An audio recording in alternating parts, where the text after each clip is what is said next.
Welcome to Dragonfly Trading. My name is Carrie. I'm a full-time trader in the crypto and Forex markets. Today's video is going to be a quick update on the lower time frame of Bitcoin and ETH, not financial advice, just the way that I see the market. Now we've had this pump to the upside and everyone's wondering, have we bottomed? Is there going to be more upside or is it going to fail? Today's video, I'm going to give you some invalidation points. What does price action need to do so that you can potentially find some clarity? All right, let's get started. So as you can see, we have had this V-shaped recovery. That is definitely what we want to see. We have also created a 5-wave move to the upside. What starts with 5 ends with 5. But what we have to ask ourselves is this the end of something or the start of something? Well, let's start off with the bullish option, and that it's the start of something. If it is the start of something, we want to see price pull back and not break 19,020 right where this 0.5 fib retrace is coming in and the support zone. There should be no reason to come underneath $19,020. Now wicking down to 18,800 right at the 618 would be okay if it can create a sharp recovery. It also can consolidate sideways over the weekend, creating a connector. This would create a wave 2 or a wave B.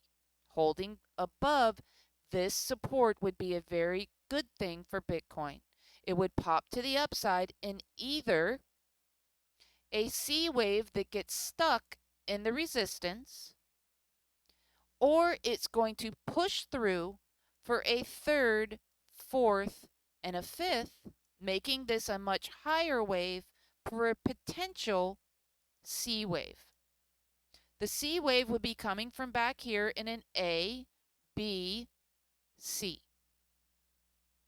Now, if this market has bottomed in a Z wave, which is a possibility, then this bigger 5-wave move would be the start of a wave 1 of higher degree, and then it would pull back for a wave 2, and then we would be on our way turning bullish again.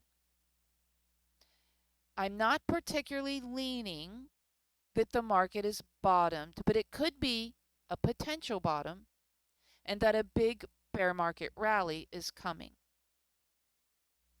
Now let's talk about how the market can fail. The market can fail by this being a 3-wave A, 3-wave B, and then this 5-wave move that it's created is a C wave, and it's created a flat, and that it's done.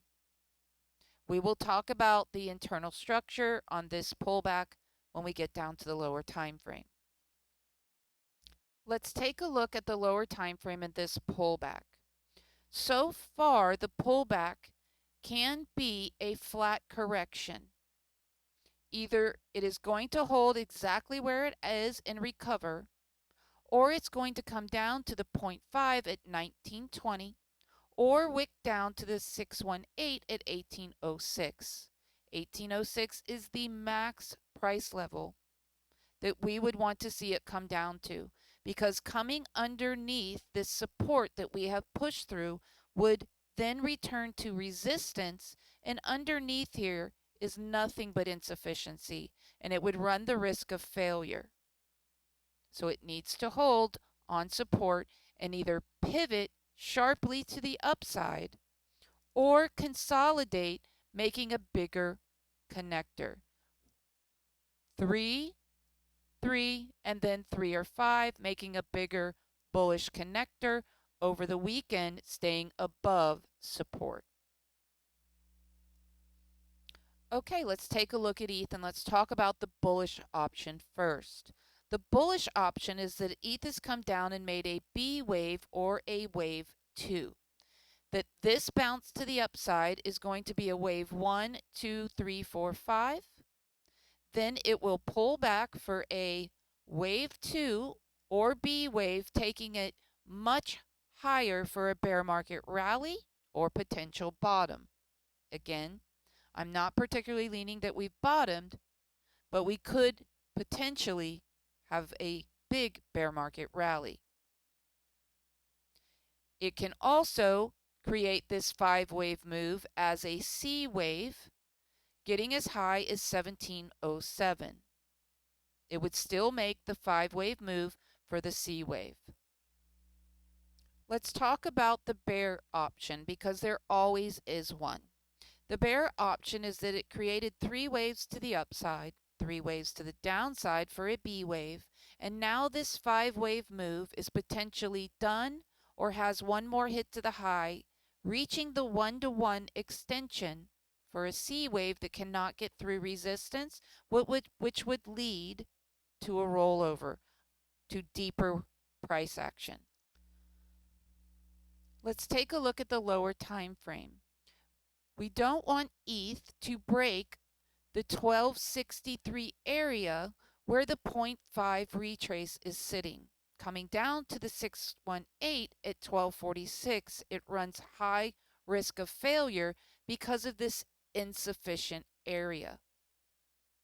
The ultimate goal would be to hold the 382 at 1281, where all this support is coming in.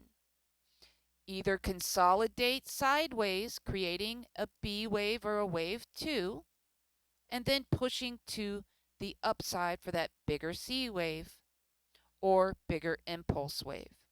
Coming underneath and flipping this back to resistance would not be good and would lead to the bearish option. I hope you enjoyed this video. Take a look at my website, and I will see you on Sunday for the next one.